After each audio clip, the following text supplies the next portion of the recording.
They say justice is blind, but sometimes it has been watching patiently for decades, wearing the mask of a victim, waiting for the perfect moment to lift the scales from its own eyes. The rain fell in relentless sheets against the grand Gothic windows of the Prescott estate, each drop a tiny hammer against the glass, echoing the shattering of a dynasty within. Outside, the Connecticut landscape was awash in shades of gray and deep green, a storm raging through the ancient oaks. Inside, however, the storm had already passed, leaving behind a silence more chilling than any thunder. This was the quiet of ruin, the heavy air that follows a war where every participant has lost. Liam Prescott, the golden heir, the man who was supposed to steer the family's corporate empire into the next generation, sat slumped in a leather armchair, the reflection of the fireplace dancing in his vacant eyes. He was a king without a kingdom, stripped of his title and his dignity in his own home.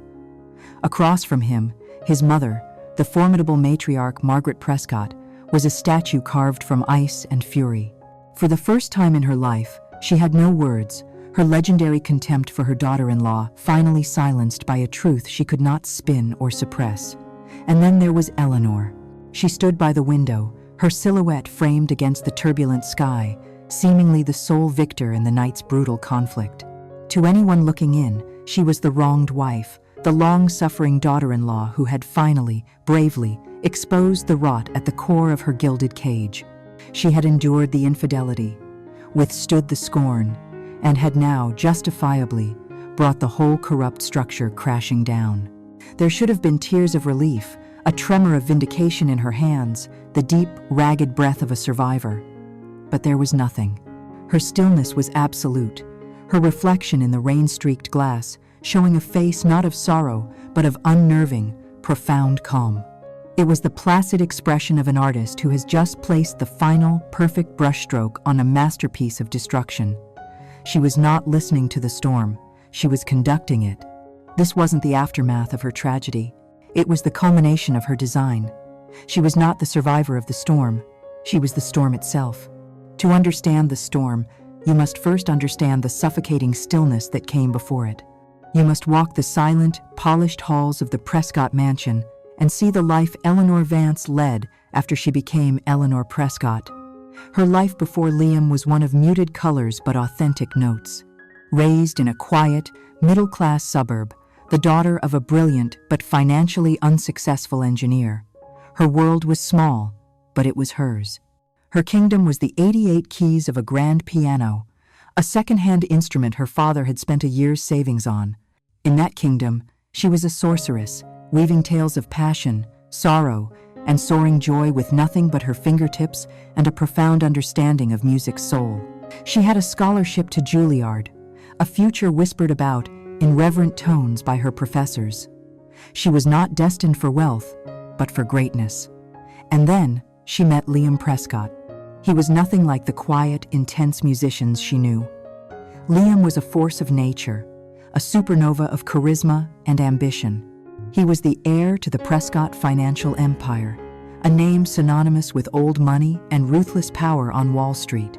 He saw her performing at a university gala, a piece by Chopin so full of heartbreaking beauty that it silenced the entire room of chattering socialites. He was captivated, not just by her talent, but by her quiet intensity, a stark contrast to the polished, predictable women of his circle. Their courtship was a whirlwind, a fairy tale spun from helicopter rides to the Hamptons and private viewings at the Met. For Eleanor, who had known only the struggle for art, it was intoxicating. For Liam, who had known only the pressure of legacy, she was a beautiful, tranquil harbor. He promised her a world where she would never have to worry about money again, where she could have her own conservatory, her own concert grand, her own stage. What she didn't realize was that the price of this world was her own. The day she married him, she quietly deferred her place at Juilliard. The lid on her grand piano was closed more often than it was open. Her music, once a torrent of expression, became a gentle, pleasing melody played for Liam's business associates at dinner parties. She had become another beautiful Prescott acquisition. The perfect facade was constructed with meticulous care. To the outside world, they were a power couple. Liam, handsome and driven, scaling the corporate ladder of his family's firm. Eleanor, his elegant, cultured wife, a pillar of grace and quiet support. She ran the household with effortless efficiency, hosted flawless charity events, and always said the right thing. She was a ghost in silk, her opinions and desires sublimated until they were nothing but faint echoes of the woman she once was. Liam, in the early years, seemed to appreciate it. He would praise her taste, kiss her forehead distractedly on his way out the door, his mind already in the boardroom. But as his ambition grew, his attention waned. The distance between them grew from a few inches on the sofa to an unbridgeable chasm. He became a man who communicated through his assistant, a husband who saw his wife as the curator of his home life, a necessary but unexamined part of the architecture. His phone became a third person in their marriage, its constant buzzing a score to their silent evenings, its glowing screen holding more of his attention than the woman sitting across from him. And then there was Margaret. If Liam's neglect was a slow, creeping frost, his mother was a blizzard. Margaret Prescott was a woman forged in the crucible of high society and corporate warfare. She was impeccably dressed, relentlessly critical, and she viewed her son's marriage as his single greatest misstep. To Margaret, Eleanor was a nobody, a commoner with a passable hobby who had somehow ensnared her brilliant son. She saw Eleanor's quietness not as grace, but as weakness. She saw her intelligence not as an asset, but as a potential threat. Margaret's disapproval was not loud or vulgar. It was a weapon of surgical precision. It was in the faint, dismissive smile when Eleanor offered an opinion on world affairs. It was in the casual mention of Liam's ex-girlfriend, a woman from a proper family, at every holiday gathering. It was in the constant, subtle erosion of Eleanor's confidence, a drip, drip, drip of poison disguised as maternal concern.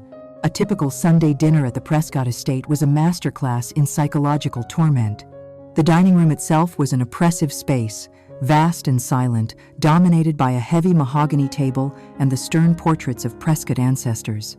The clinking of sterling silver against porcelain was often the loudest sound. On one such evening, Eleanor wore a simple but elegant navy dress. "That's a lovely color, dear," Margaret began, her voice smooth as velvet. "It's so sensible. It reminds me of the uniforms the staff wore at my boarding school." Liam, engrossed in carving the roast, didn't look up. Eleanor simply smiled faintly. "Thank you, Margaret."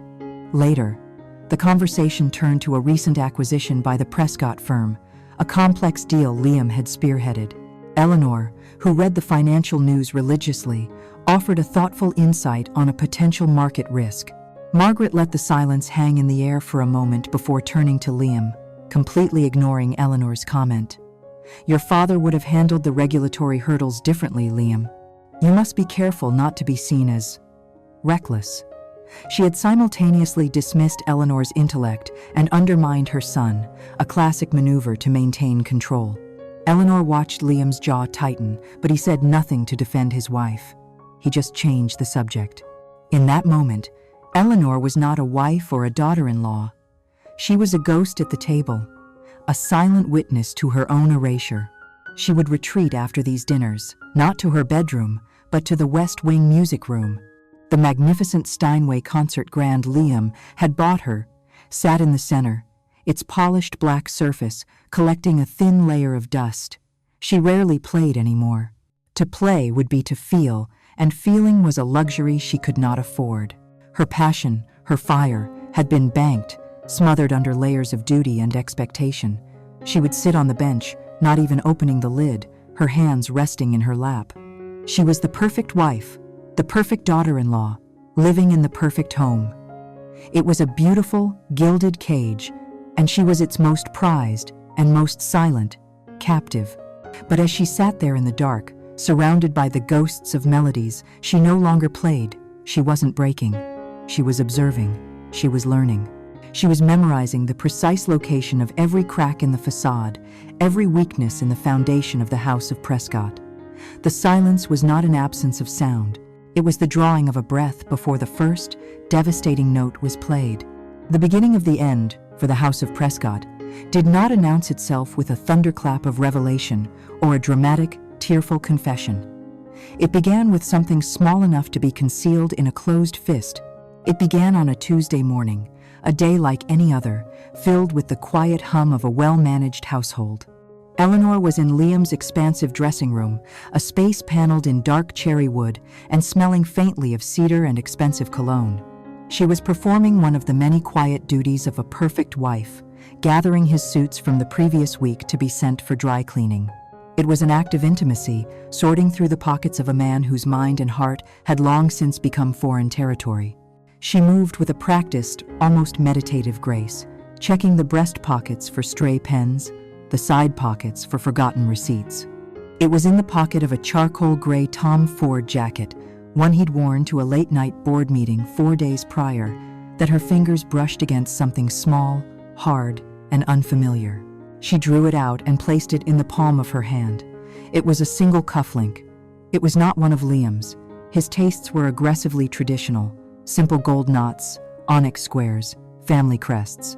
They were the cufflinks of a man born into his station. This object, however, was starkly modern. It was a sharp platinum rectangle, inlaid with a sliver of obsidian. Etched into the obsidian was a tiny, stylized phoenix, its wings spread in flight. It was sleek, bold, and utterly alien to Liam's curated world. For a long moment, Eleanor simply stared at it, her hand perfectly still. The narrative the world would later accept was that in this moment, her heart fractured, that the cold, metallic weight of the object in her palm was the weight of a dawning, terrible truth. The narrative would say that the blood drained from her face as she sank onto the velvet ottoman, the room tilting slightly on its axis. And indeed, her performance was flawless. Her breath hitched, she brought a trembling hand to her mouth, her eyes wide with a carefully crafted devastation. She let the silence of the room press in on her, allowing the innocent explanations to surface and be summarily executed. A gift from a client? No. Liam would have mentioned it, shown it off. A mix-up at a coat check? Unlikely. He was obsessively careful with his belongings. Each possibility was a weak defense against the invading army of suspicion, and she let each one fall. She sat there for what felt like an hour, playing the role of a woman piecing together the fragments of her shattered reality. The late nights, the scent of a strange perfume on his scarf that she had dismissed as paranoia, the new, uncharacteristic obsession with his phone. It was all there, a constellation of betrayal, and this small, elegant cufflink was the star that pulled it all into focus.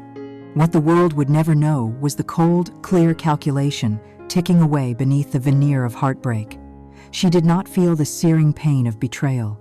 She felt the quiet, thrilling hum of a complex machine clicking into gear. She had not discovered a clue. She had activated a trigger. The cufflink had not been lost by a lover. It had been meticulously sourced and planted by Eleanor herself, slipped into his pocket as he slept off the wine from his celebratory dinner, a dinner he had with his mistress, Sophia, a dinner Eleanor had known about for weeks. Her next move was critical. Confronting Liam would be a mistake. He was a master of deflection, of turning her pain into an accusation of her own insecurity. Going to Margaret was unthinkable. She would be branded a hysterical, paranoid fool and blamed for driving her husband away. No, the plan required a different approach. It required an ally. An emotional, impressionable ally whose loyalty to her could be cultivated to outweigh his loyalty to his own blood. There was only one choice: David, Liam's younger brother, the perpetual second in command, the vice president living in the shadow of the CEO.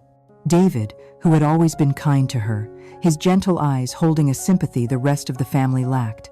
David, whose kindness was tangled with a deep, unspoken resentment for the brother who had everything he wanted: the power, the recognition, the firstborn's crown. She found him in the library, a room where he often sought refuge from the oppressive grandeur of the main house. He was reading, a glass of scotch on the table beside him. She hesitated at the door, a perfect portrait of vulnerability. "David?" Her voice was a whisper, intentionally fragile. He looked up, his brow furrowing with concern at her appearance. Her face was pale, a trick of skipping her morning blush, her eyes wide and luminous with unshed tears. the result of staring at a single point on the wall until they watered. "Eleanor, what is it? You look like you've seen a ghost." She drifted into the room, wringing her hands, a gesture of anxiety she had practiced in the mirror. "I'm sorry to bother you. It's probably nothing. I'm being foolish." This was crucial. By downplaying it, she forced him to insist, to draw the story out of her, making him an active participant rather than a passive listener. "You're never foolish," he said, standing up. "What's wrong?" She slowly unclenched her fist, revealing the cufflink on her palm as if it were a poisonous insect. "I found this," she said, her voice cracking on cue. "In Liam's jacket pocket. It isn't his, David. I know all of his things. I've never seen it before." David took it from her, examining it under the lamplight. She watched his face, a canvas upon which she was about to paint a masterpiece of outrage. She saw the flicker of recognition he had seen Sophia, the ambitious CEO of a rival tech firm, wear a necklace with the exact same Phoenix emblem at a conference. He didn't say this, not yet, but his eyes told her everything. His expression hardened, the concern for her mingling with a familiar, bitter anger directed at his brother's arrogance. "Are you sure?" he asked, his voice low. "Of course, I'm sure," she whispered, finally letting a single, perfect tear trace a path down her cheek. "But I keep telling myself there must be an explanation. I feel like I'm going crazy. Please, David, just tell me I'm wrong." She was offering him a role, and he took it without hesitation. The role of protector, of the righteous, sensible brother. He placed a comforting hand on her arm. "You're not crazy, Eleanor." The look in his eyes was exactly what she had hoped for. A potent cocktail of pity for her and contempt for Liam. "Listen to me," he said, his voice firm. "Don't say anything to Liam. Don't confront him. Let me be discreet. Let me look into this for you. I'll handle it." He was now her champion, her knight. He believed he was protecting the fragile, wronged wife of his arrogant brother. He had no idea he had just volunteered to be the first and most important pawn in her game. "Thank you, David," she breathed, leaning her head against his shoulder for a moment in a gesture of profound gratitude. "You're the only one I can trust." She left the library, leaving him with the cufflink, a seed of discord planted in the most fertile ground she could have possibly found. As she walked down the silent corridor, the trembling in her hands ceased. Her posture straightened. The mask of the weeping victim dissolved, replaced by the chillingly serene face of a general whose first maneuver in a long and patient war had just been executed to absolute perfection. A web is not woven with a single thread. It is a patient, deliberate construction, each strand placed with purpose, each connection designed to trap and hold. After David took the baited hook of the cufflink, Eleanor began to weave. The weeks that followed were a quiet masterclass in manipulation, a campaign waged not with angry words, but with whispered fears and perfectly timed tears. David, believing he was Eleanor's sole protector, had discreetly confirmed her suspicions. He did so with a heavy heart, reporting back to her in the hushed tones of a man delivering a terrible diagnosis. He told her that Liam was indeed involved with Sophia Vance, the CEO of a rival tech firm. He had seen them himself, dining at a discreet restaurant downtown, their heads close together, their laughter intimate. Eleanor received the news with a shattering, silent grief that was profoundly convincing. She didn't rage or scream. She simply crumpled, her body folding in on itself as if from a physical blow. She sat on the sofa in the library, staring at her hands, a single tear tracing a path down her cheek. "I think I always knew," she whispered, her voice a hollow shell. "But hearing it from you, it makes it real." She looked up at David, her eyes swimming with a carefully calibrated mixture of pain and gratitude. "Thank you, David. It must have been horrible for you to have to see that, to have to tell me. I don't know what I would do without you." In that moment, David's simmering resentment for his brother's carelessness hardened into cold, protective anger. He was no longer just an observer. He was a participant, bound to her by the secret they now shared. With her ally firmly in place, Eleanor began to supply him with the threads to strengthen their web. Her next discovery was a work of art. She waited for a week when Liam was particularly distracted, consumed by a hostile merger negotiation. One evening, feigning a search for a specific book on art history, she ran her fingers along the spines in Liam's home office. She knew exactly which book to choose. A heavy leather-bound volume on Renaissance architecture that he hadn't opened in years. Tucked neatly inside, between pages depicting the dome of the Florence Cathedral, was a receipt.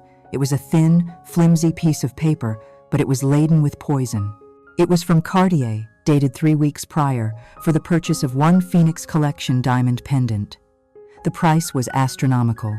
Eleanor let out a small, sharp gasp just as she heard David's footsteps in the hall. He entered the office to find her staring at the receipt, her face ashen. "Eleanor? What is it?" She looked at him, her eyes wide with fresh horror. She didn't need to speak. She simply handed him the slip of paper. He read it, and she watched his jaw clench, the muscles working furiously. "On the same day he told our investors we needed to implement budget cuts," David said, his voice dangerously low. The brilliance of this move was its dual impact. It was not just proof of the affair, of the gifts and the lies. It was a direct link between Liam's personal recklessness and his professional hypocrisy. "He's buying her diamonds, David," Eleanor whispered, twisting the knife. "While he risks the company your father built." She allowed herself to sound utterly defeated. "What does she have that I don't?" This question was not for him to answer. It was designed to make him see her as the devalued wife, the discarded treasure, further fueling his righteous indignation. He was no longer just angry about the betrayal of a marriage, he was now angry about the betrayal of a legacy. Her next move was even more subtle, designed to provide David with actionable intelligence while maintaining her own plausible deniability. She knew Liam and Sophia were planning a weekend trip to a secluded, luxurious resort in Vermont. Liam had booked it under his own name, a mark of his growing arrogance. One afternoon, while David was working in the library, she entered in a state of flustered agitation. "David, I'm so sorry. I'm such a fool with these things," she began, holding her tablet. "I was trying to use Liam's account to order some things for the house. He always insists I use his, for the points. And this email just popped up on the screen. A confirmation. I clicked away as fast as I could. I swear, I feel so dirty, like I was spying. But I saw it." She held the tablet out, but kept her thumb over the main text, as if embarrassed to show him. It was from a hotel, the Green Mountain Lodge, a reservation for 2. She looked at him, her eyes pleading for him to understand. "I didn't read the rest. I couldn't. She didn't have to." She had given him everything he needed. The place. The implicit timeline.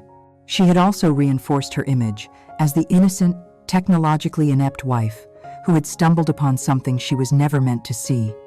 David's face was a thundercloud. The affair was one thing. A weekend getaway was a brazen escalation. "It's all right, Eleanor," he said, his voice tight. "You didn't do anything wrong." He did. He didn't tell her what he was going to do with the information, but she could see the wheels turning in his mind. He wasn't just a sympathizer anymore. He was an investigator, a co-conspirator, believing he was acting on his own initiative to protect her and the family. Every piece of evidence she found was a stone she gave him to build a wall between himself and his brother, a wall behind which she could safely operate. She controlled the flow of information completely, ensuring David only saw what she wanted him to see, only felt what she wanted him to feel. The web grew, strand by strand, a beautiful, deadly tapestry of half-truths and perfectly staged discoveries. And at its center, Eleanor sat, a patient spider, feigning weakness while her prey and her pawn moved ever closer to their designated fates. The third phase of Eleanor's plan required her to move against the most powerful piece on the board, the Queen. Margaret Prescott was not a woman to be swayed by tears or whispers. She was a fortress, fortified by pride, tradition, and an unshakable belief in her own son's perfection. To breach those walls, Eleanor couldn't use a frontal assault. She needed to orchestrate a scenario where Margaret's own fury would become the battering ram that would shatter her defenses. Eleanor knew that Margaret's defining flaw was not a lack of intelligence, but an excess of arrogance. She would never believe her son was truly at fault. And so, Eleanor decided to give the matriarch exactly what she was predisposed to see: the failure of her daughter-in-law. The bait had to be undeniable, visual, and deeply humiliating. It came in a plain manila envelope, delivered by a discreet courier. Inside was a single photograph, a high-resolution image taken by a private investigator Eleanor had hired with the last of the money from her own small, pre-marriage savings account. It was a picture of Liam and Sophia at an outdoor cafe.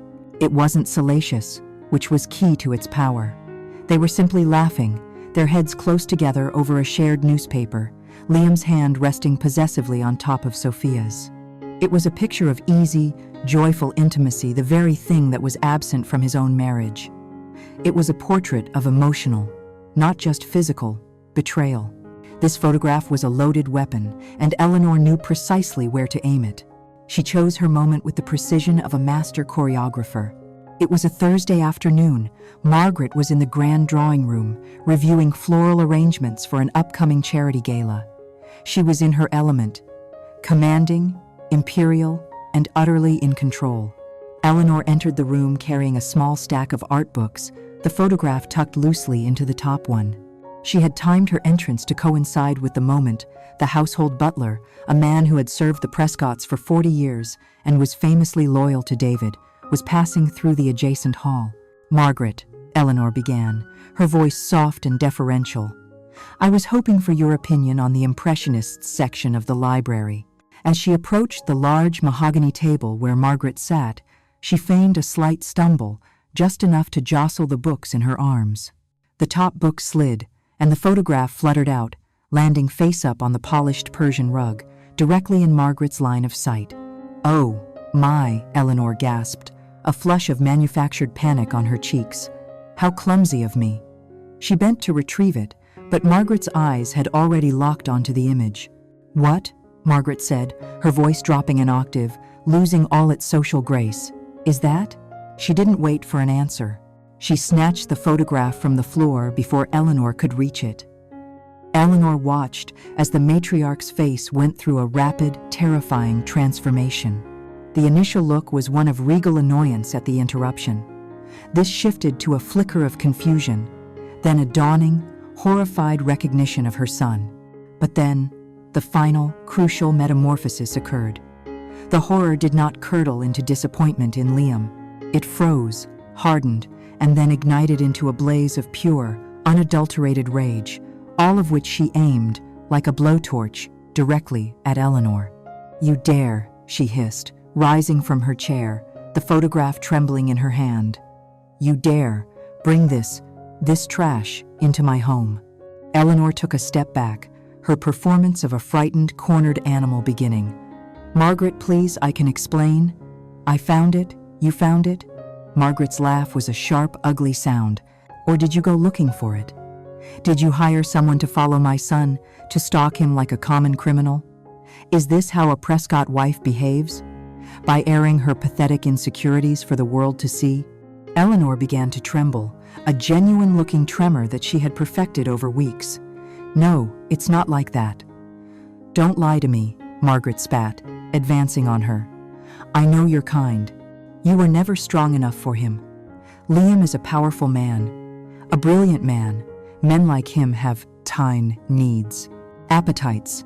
A proper wife, a wife from his own world, would understand how to manage that. She would be exciting enough, clever enough, to hold his attention. But you, with your dreary music and your timid little opinions, you bore him. This," she shook the photograph in Eleanor's face, "is not his failure. It is yours." Each word was a perfectly crafted dart of cruelty, and Eleanor accepted them all, letting them paint her as a martyr. Tears welled in her eyes. "How can you say that? He's your son. He's my husband."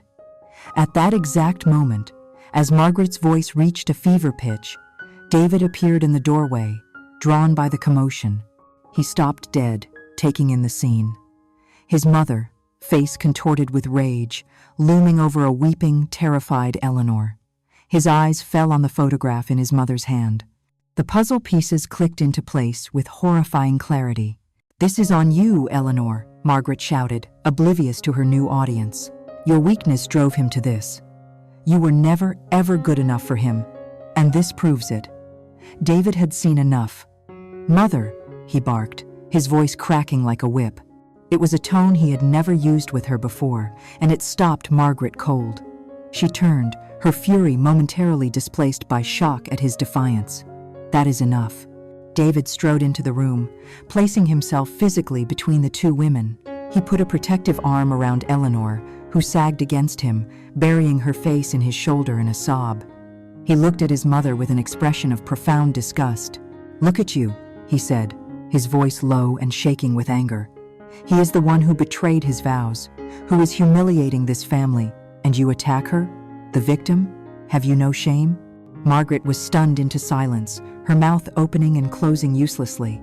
She had ruled her sons through fear and manipulation for their entire lives, and her younger, more pliable son had just openly defied her to protect the very woman she despised. David guided the sobbing Eleanor out of the room, leaving Margaret standing alone amidst the scent of lilies and defeat, the incriminating photograph still clutched in her hand. The Queen had been publicly checked by her own pawn. As David led her down the hall, whispering reassurances, Eleanor allowed a ghost of a smile to touch her lips, a smile that was hidden from her new protector. She had not only survived the matriarch's fury, she had harnessed it, using it to sever the bonds between mother and son, and to bind David to her cause with chains of righteous, unshakable loyalty. The confrontation with Margaret was a tipping point, a violent tremor that sent cracks spiderwebbing through the foundations of the Prescott family structure. In the immediate aftermath, David's fury was a shield around Eleanor. He treated her with a tender, almost reverent care, as if she were a priceless piece of porcelain that his mother had tried to smash. He brought her brandy in the evenings, sat with her in the library, and spoke in low, soothing tones. His anger at Liam and his mother had solidified into a hard, cold certainty. He was, in his own mind, the last bastion of decency in a family that had lost its moral compass. Eleanor, for her part, played the role of a traumatized but grateful survivor to perfection. She was quiet, fragile, and leaned on David's strength, making him feel essential, heroic.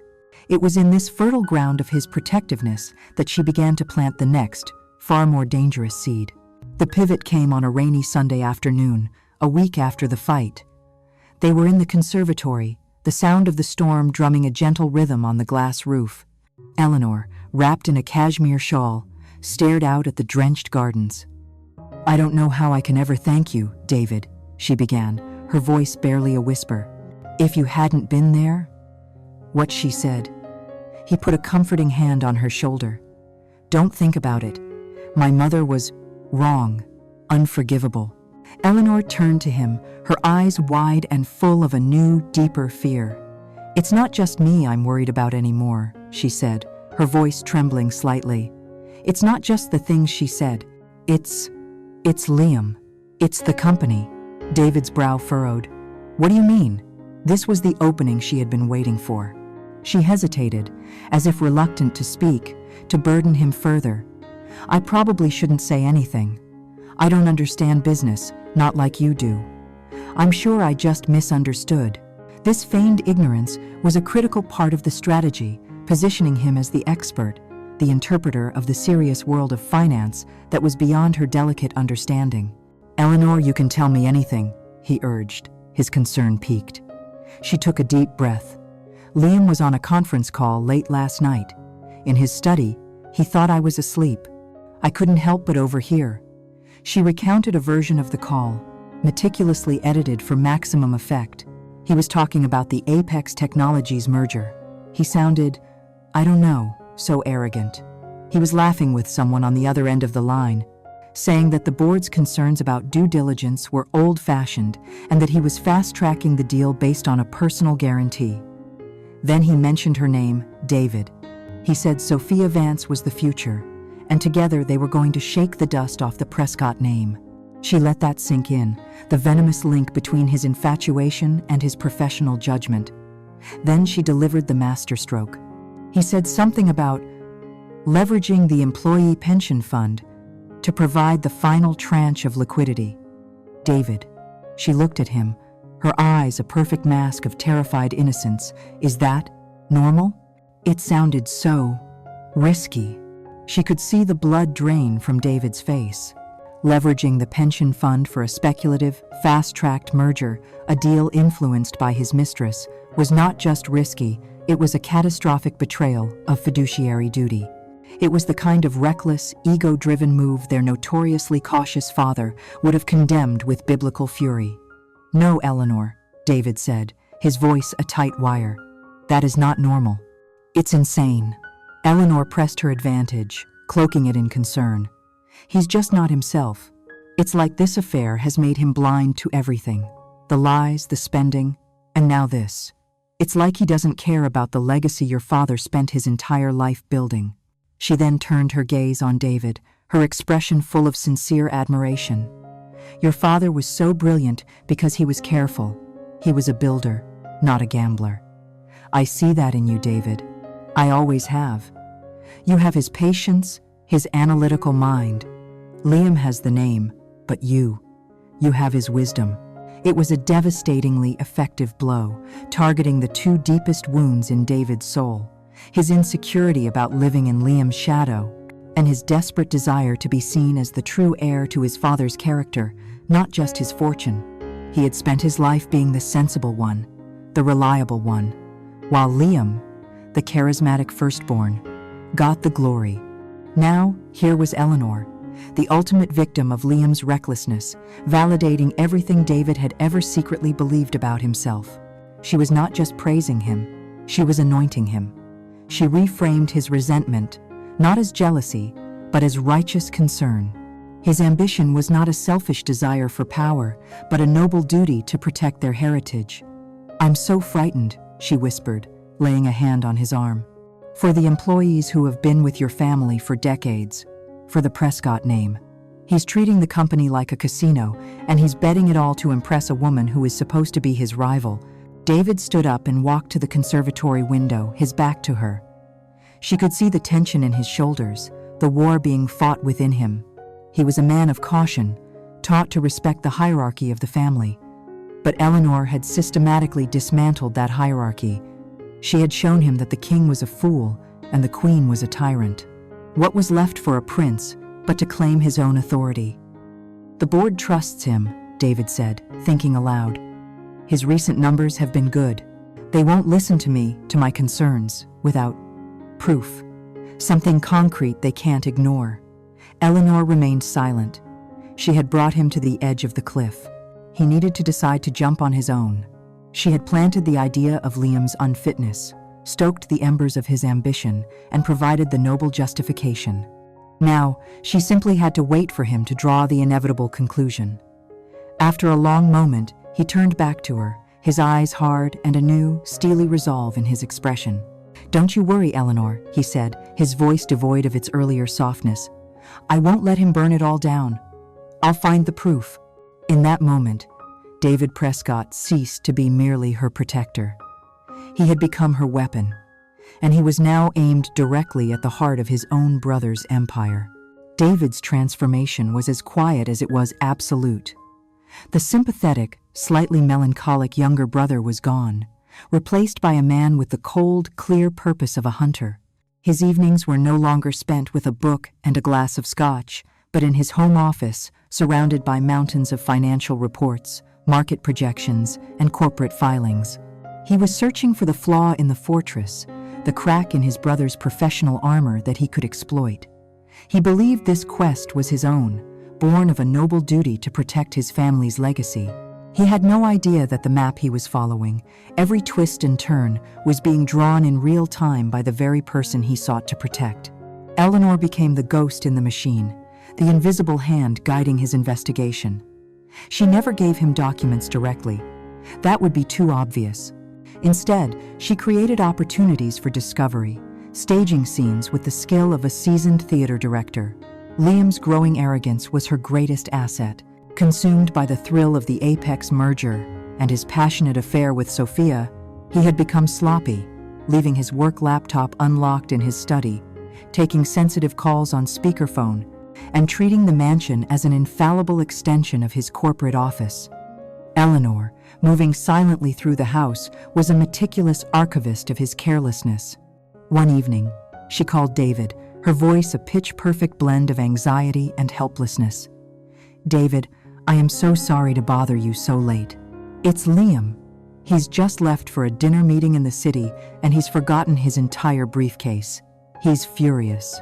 He needs the preliminary risk assessment file for the Apex deal, and I'm terrified I'll send the wrong thing with the driver. Could you possibly come and find it for me? You know his files so much better than I do." It was a flawless pretext. David arrived minutes later to find the briefcase open on the desk in Liam's study, a sea of folders and papers spread around it.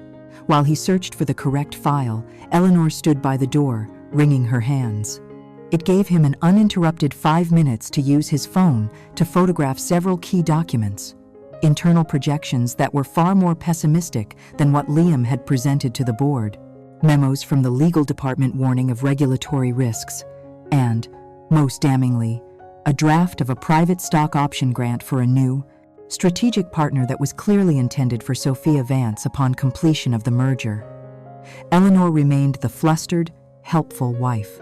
David became the reluctant holder of explosive corporate secrets.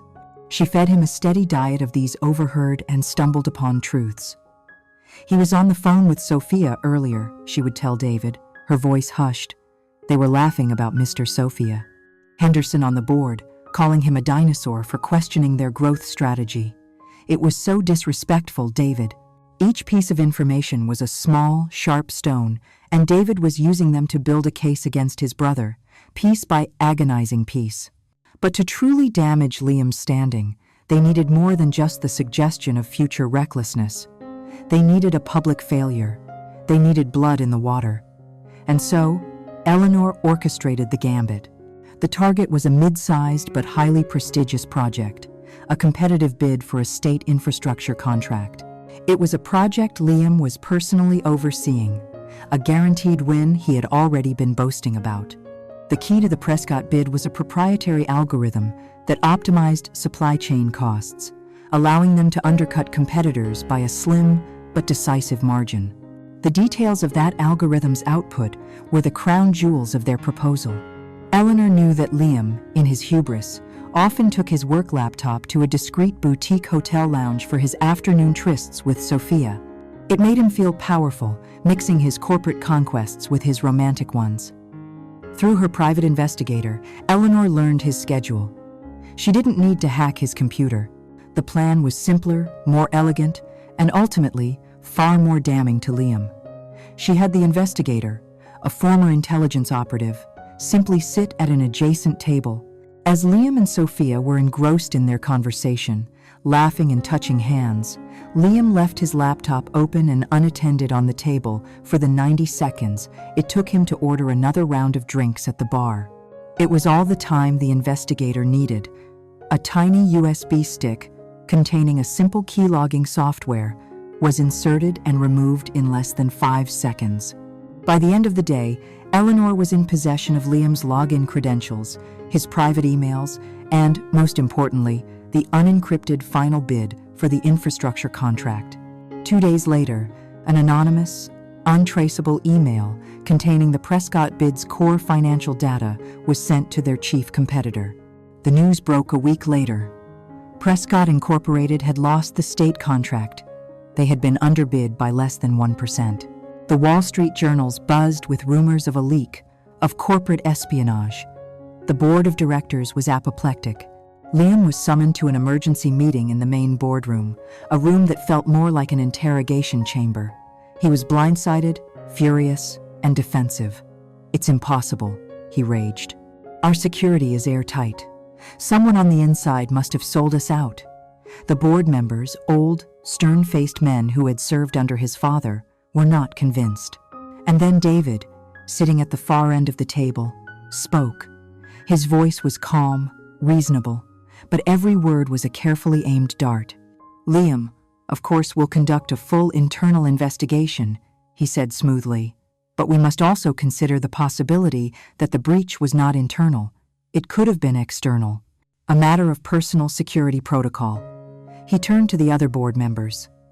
In this digital age, our greatest vulnerability is often human error. Liam, have you been exclusively using the company's secured networks for all work-related activity? Have your personal devices been kept secure at all times? You've been putting in long hours, working from many different locations. It's possible, isn't it, that you might have inadvertently exposed sensitive data on an unsecured network? A hotel? A cafe? He didn't accuse. He merely asked questions. But in the tense, suspicious atmosphere of the room, the implication was clear. David was painting a picture of a CEO who was sloppy, careless, and whose chaotic personal life was now a direct threat to the company's health. Liam, sputtering with denials but having no concrete answers, looked cornered and incompetent. The seed of doubt was planted. For the first time, the board looked at the son of their founder not with reverence, but with scrutiny. The trust, that invisible pillar upon which Liam's entire career had been built, had just sustained its first significant crack. From the quiet of the mansion, Eleanor read the news on her tablet.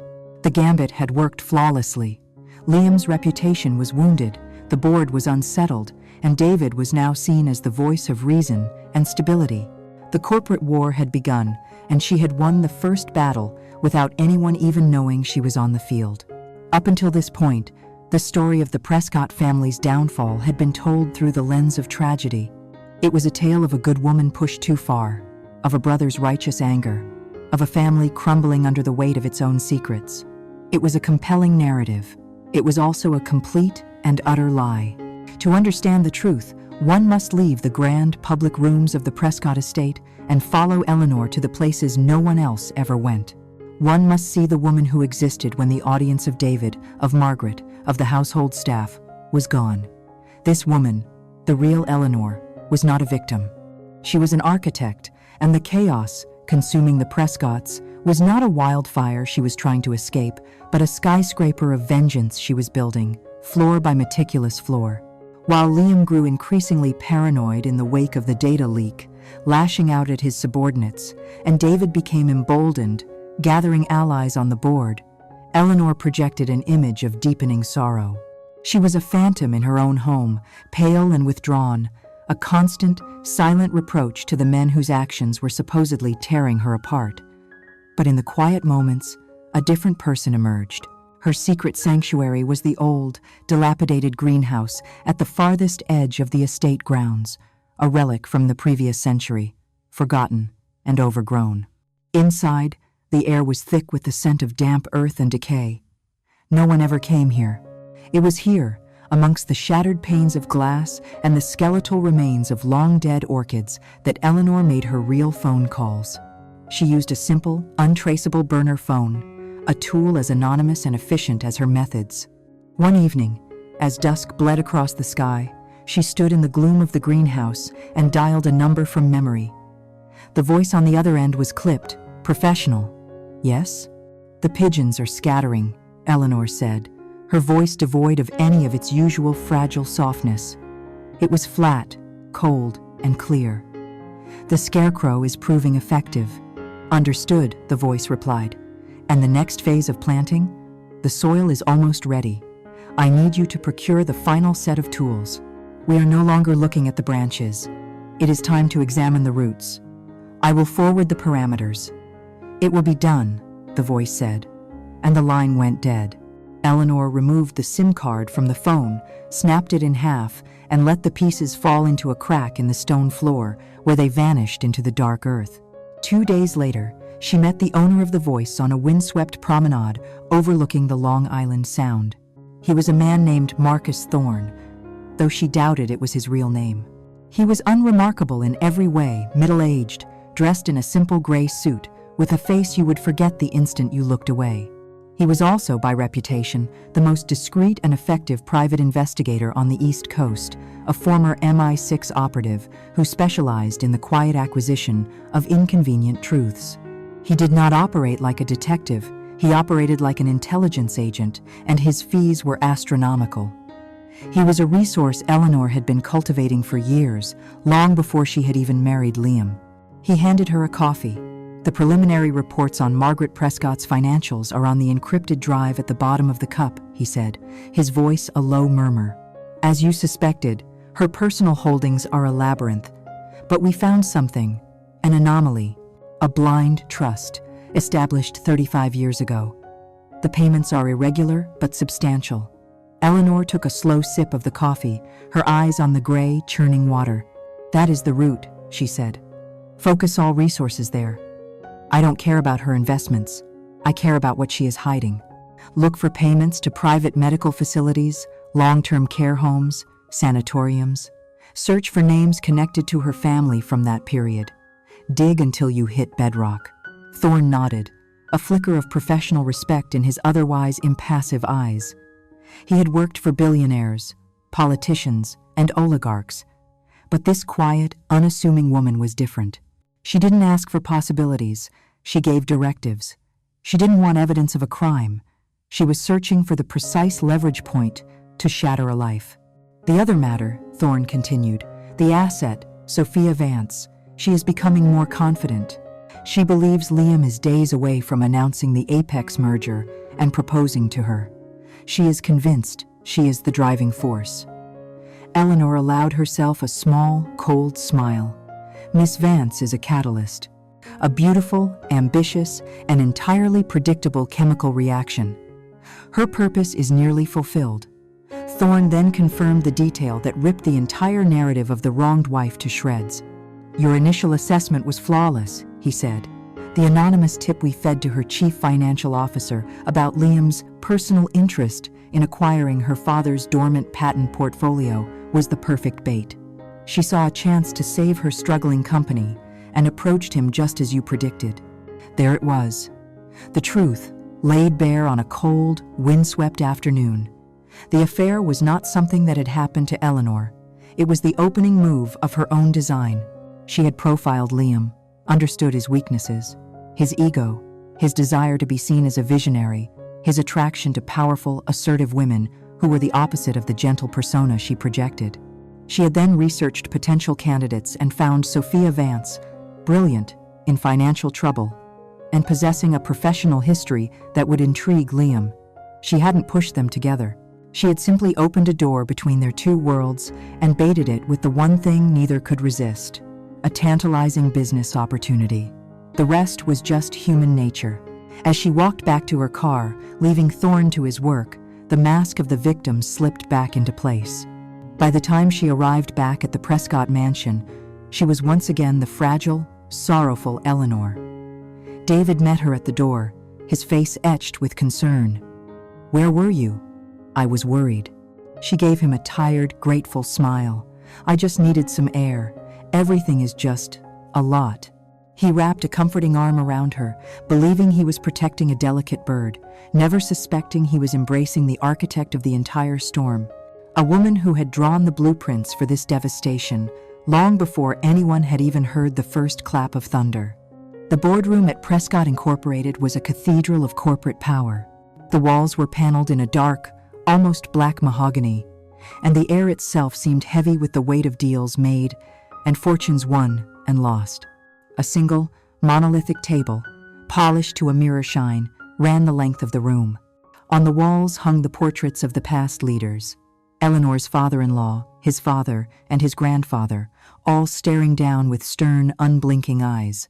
The atmosphere on this particular Tuesday morning was not one of commerce, but of judgment.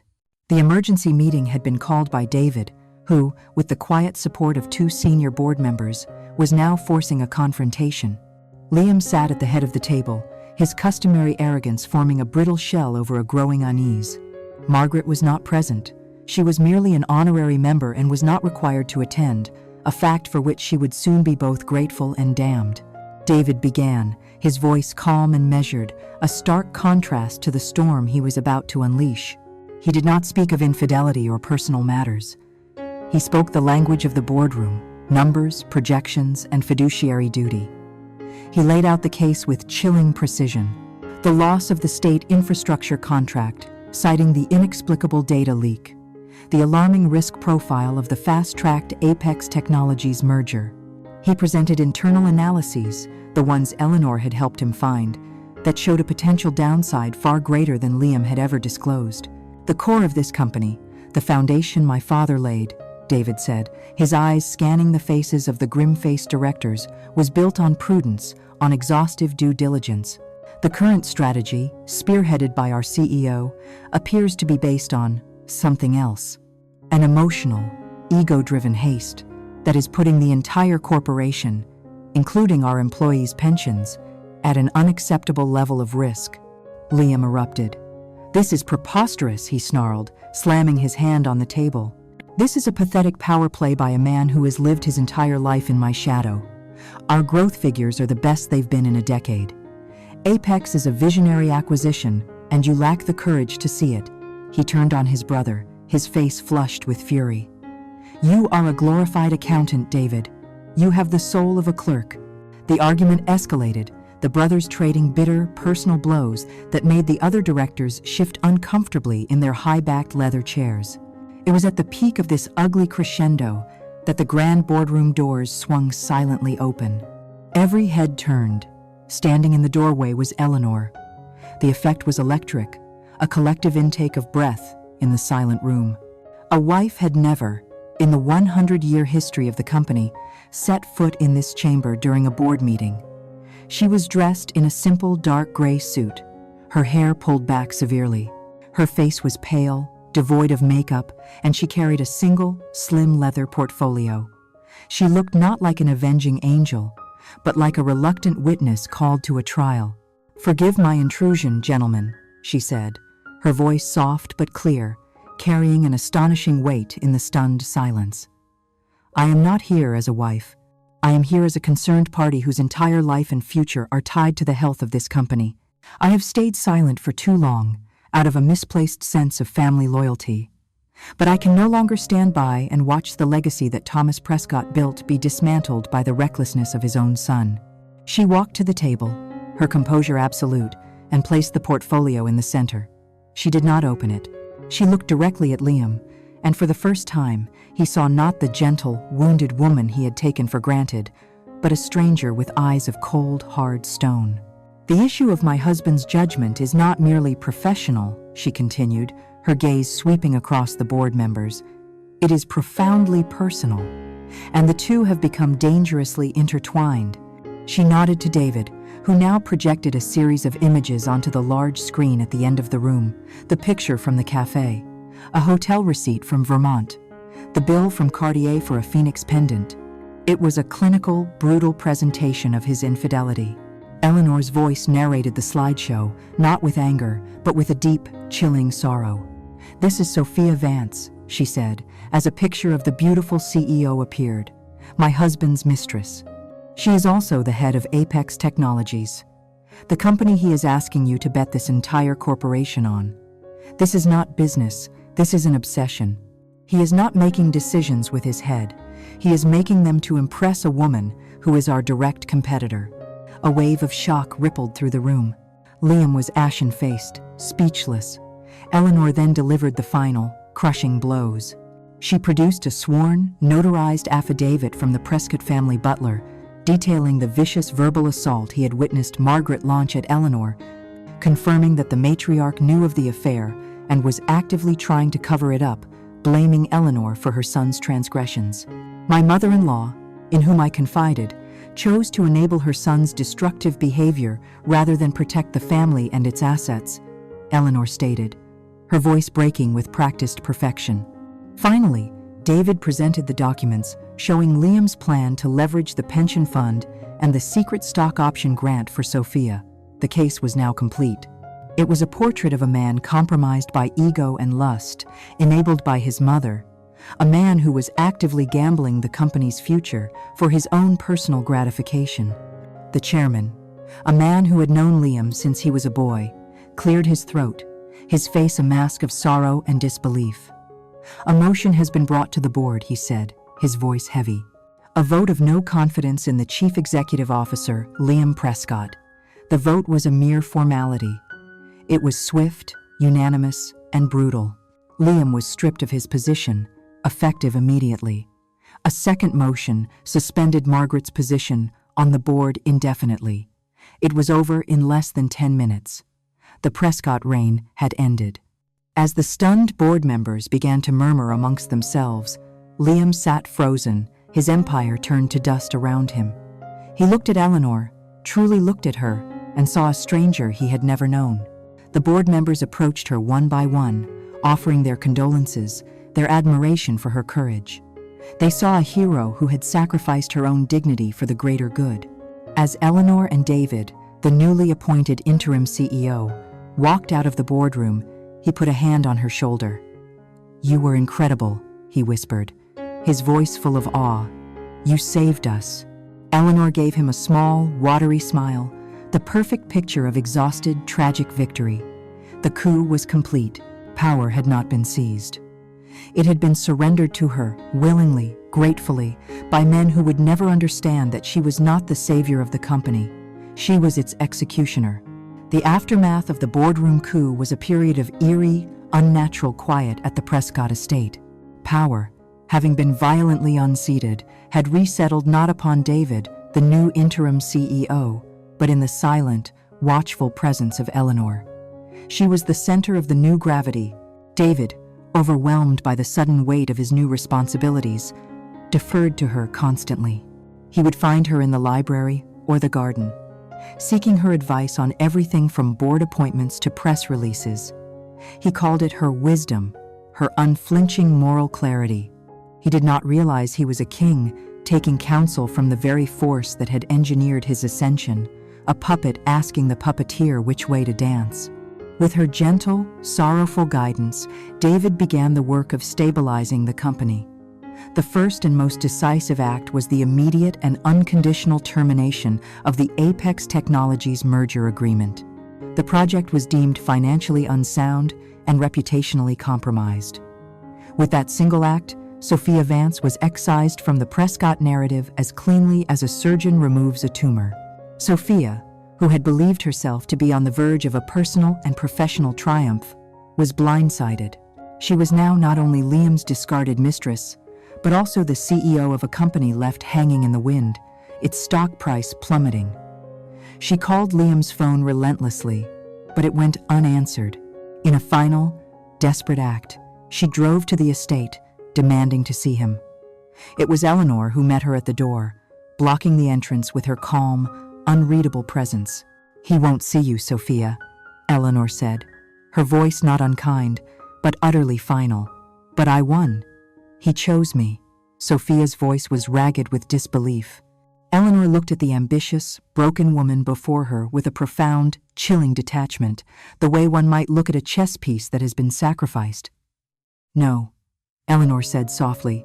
"You were a move in a game you didn't understand. Liam made his choices, as did you. You saw an opportunity and you took it. This is simply the consequence of that choice." She closed the door, leaving Sophia standing on the steps, a casualty of a war whose true purpose she would never comprehend. Inside the mansion, the former king and queen were living in their own private purgatories. Liam was a ghost haunting the halls of his own home. The force of his ambition, the arrogant certainty that had defined his entire existence, had been extinguished. He drank, not with boisterous energy, but with a slow, methodical desire for oblivion. He would stare at Eleanor when she entered a room, his eyes full of a confused, helpless mixture of hatred and a strange, lingering dependency. He was a man who had lost a game without ever knowing the rules. Margaret, meanwhile, had retreated into the gilded cage of her master suite, refusing all visitors and most meals. Her pride, the bedrock of her personality, had been pulverized. To be publicly disgraced, to be unseated by the very daughter-in-law she had dismissed as a weak, insignificant creature, was a humiliation from which she could not recover. The matriarch was broken. Eleanor observed their respective collapses with the dispassionate interest of a scientist watching an experiment reach its conclusion. There was no triumph in her gaze, no satisfaction. There was only a quiet, methodical ticking off of objectives. A week after the coup, when the new order had settled into a fragile routine, Eleanor did something she had not done in years. She dismissed her driver, took the keys to a modest, anonymous sedan from the garage, and drove out of the estate gates alone. She left behind the world of Connecticut old money and drove for 2 hours into the working-class heart of New Jersey, to a place of faded brick buildings and modest, quiet streets. She finally stopped at a small, unassuming cemetery, its iron gates rusted, its headstones weathered by years of acidic rain. This was not a place where captains of industry were buried. This was a place for ordinary people. She walked with purpose through the rows of graves, her expensive shoes a stark contrast to the overgrown grass, until she reached a simple granite headstone, overshadowed by a large, gnarled oak tree. The inscription was plain, the letters faded. It read, Robert Vance, 1950 to 1995, beloved husband and father, a brilliant mind at rest. She knelt, placing a small, simple bouquet of white freesia, his favorite, at the base of the stone. She traced the letters of his name with her fingers. For a long moment, she was silent, the architect of chaos communing with the ghost who had provided the blueprints. "It's done, Papa," she whispered, the sound swallowed by the wind. "It took longer than I planned, but it's done." Her voice was not the soft, fragile whisper she used at the Prescott mansion.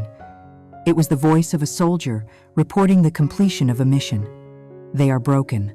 The son, the one they called a king, is a ghost in his own house. The mother, the queen who sneered at your memory, is a prisoner in her own bedroom. Their name, the name they prized above all else, is now a synonym for scandal and failure."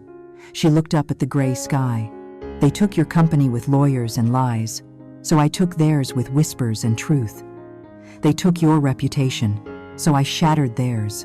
They took your life." Her voice hitched for a single, authentic moment of pain. "And I have now taken theirs from them, piece by agonizing piece. They think this was about a faithless husband. They have no idea. My vow was never to him. My only vow, my sacred vow, was made right here, on this ground, the day we buried you." She had won. She had achieved the singular goal that had animated her every breath for nearly half her life. The great, roaring fire of vengeance that had kept her warm through years of humiliation and pretense was finally, suddenly, extinguished. As she stood up and walked away from her father's grave, she did not feel the triumph of victory or the peace of justice. She felt only a profound and terrifying emptiness. The war was over, and she was a soldier with nothing left to fight for. Victory, David Prescott discovered, had a specific taste. It tasted like the aged leather of his father's chair in the CEO's office, a seat he now occupied. It tasted like the single malt scotch he drank, not in the shadows of the library, but in the open, overlooking the city from a wall of glass. For the first few weeks, he was consumed by the role. He worked 18-hour days, not just as a caretaker, but as a true successor. He wanted to be the Prescott who saved the company, the one who restored its honor.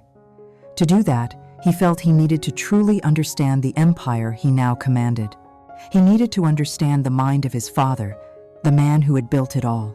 This desire, born of a newfound ambition, is what led him, on a quiet Saturday afternoon, to the company's deep archives in the sub-basement of the Prescott Tower. It was a place few people ever visited, a climate-controlled crypt where the paper ghosts of the company's history were stored in endless rows of gray filing cabinets. He was not looking for anything in particular. He was simply making a pilgrimage, tracing the company's history through the brittle, yellowed pages of its past. He pulled a box at random, from a year he knew had been a period of aggressive expansion for his father. It was filled with files on corporate acquisitions. Most were dry, straightforward deals. But one file was different. It was thicker, heavier, bound with an old rubber band that crumbled to dust in his hands.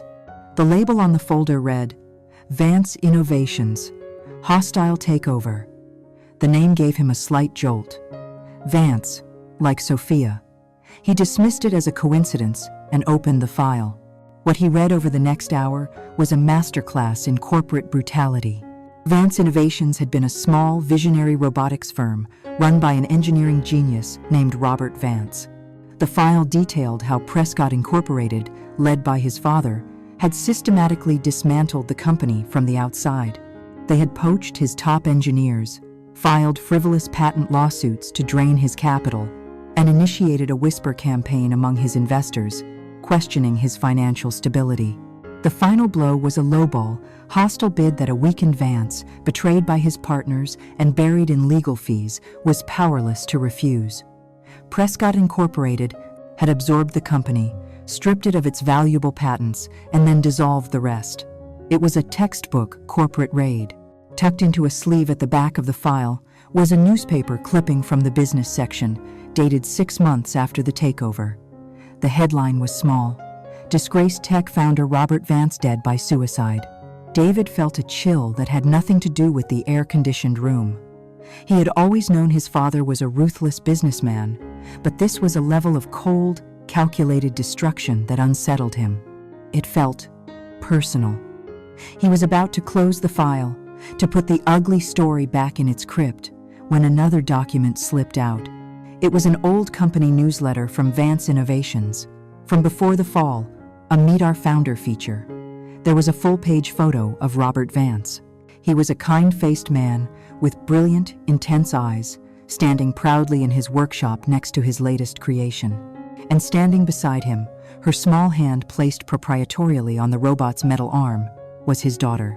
She was perhaps 9 or 10 years old, with long, dark hair, a serious, unsmiling mouth, and a gaze that was far too old for her years.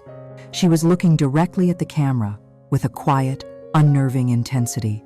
David stared at the little girl's face, a strange feeling of familiarity washing over him.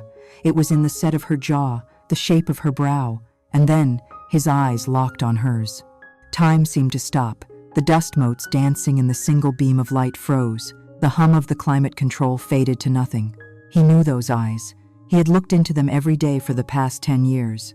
He had seen them filled with feigned sadness, with manufactured fear, with quiet gratitude. They were the eyes of his sister-in-law. They were Eleanor's eyes. A violent physical shock coursed through him. He dropped the file, its contents scattering across the cold, tiled floor. He snatched the photograph, his hand trembling uncontrollably. Eleanor Vance. It wasn't a name, it was a motive. The entire carefully constructed reality of the past few months shattered into a million pieces, and in its place, a new, horrifying truth assembled itself with sickening speed. The cufflink. It wasn't a clue she had found. It was a prop she had planted. The receipts, the overheard phone calls, the perfectly timed tears. It was all a script, a performance so masterful, so complete, that he had not only been the audience, he had been the starring cast member. He saw it all in a sickening, high-speed replay. Her gentle prodding, turning his concern for her into a weapon against Liam. Her praise, stroking his ego, framing his ambition as a noble duty. He hadn't been her protector. He had been her tool. The perfect, loyal, resentful tool, sharpened and aimed by her hand. His mother. That horrible confrontation. It wasn't an accident. Eleanor had walked into that room knowing exactly what would happen. She had goaded his mother, using her own predictable cruelty to paint herself as a martyr and turn him against his own blood. And Liam. Oh God, Liam. The affair wasn't the cause of the war. It was the opening battle, meticulously engineered by the enemy commander, even Sophia Vance. Was it just a coincidence? Or was it another layer of Eleanor's poetic, sadistic cruelty, to use a woman named Vance to begin the destruction of the Prescott legacy? The scale of it was monstrous, inhuman. This wasn't a plan born of a broken heart. This was a life's work, a cold, patient, generational vengeance for the father they had destroyed. Every kind word, every shared confidence, every moment of vulnerability she had ever shown him had been a lie, a carefully calibrated move in a game whose existence he had never suspected. He, David Prescott, the savior of the company, the man who believed he had finally stepped out of his brother's shadow, was nothing but the final, foolish pawn who had checkmated his own king. He was left alone in the silent, dusty room, the ghost of Robert Vance on the page before him, the truth, a poison spreading through his veins. His victory was not just false, It was the single greatest defeat his family had ever known, and he had delivered it himself. David did not confront her with rage. The fury had burned out of him in the cold, dusty archive room, leaving behind only the icy, crystalline certainty of the truth. He waited for her in the library, the room where she had first shown him the cufflink, the stage for her first great performance. The old Vance Innovations newsletter, with the photograph of the little girl with the haunting eyes, lay on the polished mahogany table between two glasses of scotch. When Eleanor entered, she saw the photograph and the look on David's face, and she knew, instantly, that the performance was over. She didn't flinch. For the first time in a decade, the mask of fragile sorrow simply fell away, and the woman underneath, the real Eleanor Vance, looked back at him. Her posture straightened, the weariness in her eyes replaced by a chilling, profound calm. "I found the old files," David said, his voice a dead, emotionless thing. "Vance Innovations. Robert Vance." He pushed the newsletter across the table. It was a story about a brilliant man, a visionary, a man your father, Thomas Prescott, destroyed. He drove him to suicide. He paused, his gaze locking on hers. "These are your eyes." Eleanor picked up the photograph, a ghost of a smile touching her lips. It was not a smile of joy or triumph, but of grim, final acknowledgement. "Yes," she said, her voice different now, stripped of all its practiced vulnerability. "They are? Everything?" David asked. The single word encompassing the entirety of the last decade. "The affair, my mother, me, everything," she confirmed, her voice as steady as a surgeon's hand. The affair was the overture. Sophia Vance was a beautiful, ambitious instrument. I knew your brother couldn't resist. I didn't create his infidelity, David. I simply illuminated it, gave it a stage and an audience. Your mother's cruelty was the engine of my entire strategy. She was so blinded by her own arrogance, she never saw the knife she was helping me sharpen. She looked at him then, with an expression that was almost pitying. "And you, David, you were the key. The good son, the righteous man, so desperate to prove you were better than the brother you secretly envied. I never had to lie to you. I just had to present you with a series of truths, perfectly framed and timed, and your own virtues, your decency, your loyalty, your ambition did the rest. You weren't my pawn. You were my willing champion." David sagged in his chair, the truth a physical weight crushing him. "You played us all. Your father played a game of corporate warfare for profit," she countered, her voice hardening. "He destroyed my father, my family, our future, for a few lines on a balance sheet. I simply played the same game, but my prize wasn't money. It was justice. It was an echo, a son for a son, a legacy for a legacy." It was then that a shadow detached itself from the doorway. Liam, drunk, disheveled, and drawn by the sound of their voices, had been standing in the hall, listening to the entire exchange. He stumbled into the room, his face a canvas of utter devastation. The loss of his company, the humiliation of his affair, it was all nothing compared to this. This was a negation of his entire life. His love for her, his betrayal of her, their shared history, it had all been a fiction, a weapon designed from the start to destroy him. "The whole time?" he whispered, his voice cracking. "Our marriage? You never?" Eleanor turned to face him, her eyes holding no hatred, only a vast, cold emptiness. "The woman you married died on the day she buried her father. I am what was left. I am a promise I made to a ghost. My vow was not spoken to you in a church, Liam. It was whispered over his grave." She reached up and slowly, deliberately, twisted the heavy Prescott diamond from her finger. She placed it on the table next to the photograph of her father. Beside it, she laid a signed divorce petition. "I don't want your money," she said to the two broken brothers. "I never did. Money is a tool. Vengeance was the goal." She looked from Liam's shattered face to David's hollowed-out eyes.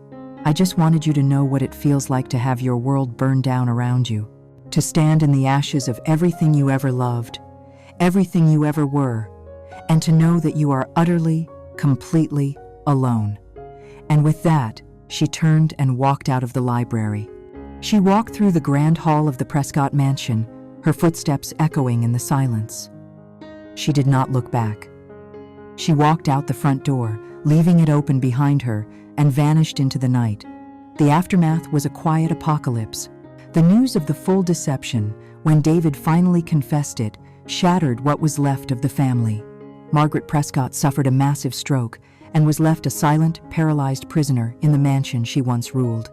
The Prescott name was now a synonym for ruin, a cautionary tale whispered on Wall Street and in the country clubs. David was left as the king of a poisoned kingdom, a CEO of a company he had helped to destroy, forever haunted by the knowledge that his one great moment of triumph was, in fact, his ultimate act of self-betrayal. Never underestimate the quiet of a person who has endured too much, for in their silence, they are not healing. They are sharpening the blade. Thank you for listening to the story of the Prescott family. The most devastating betrayals are often born from the deepest loves, and the most patient vengeance grows from the purest grief. Join us next time as we unlock the door to another home and listen to the secrets that whisper in its halls. Until then, stay watchful.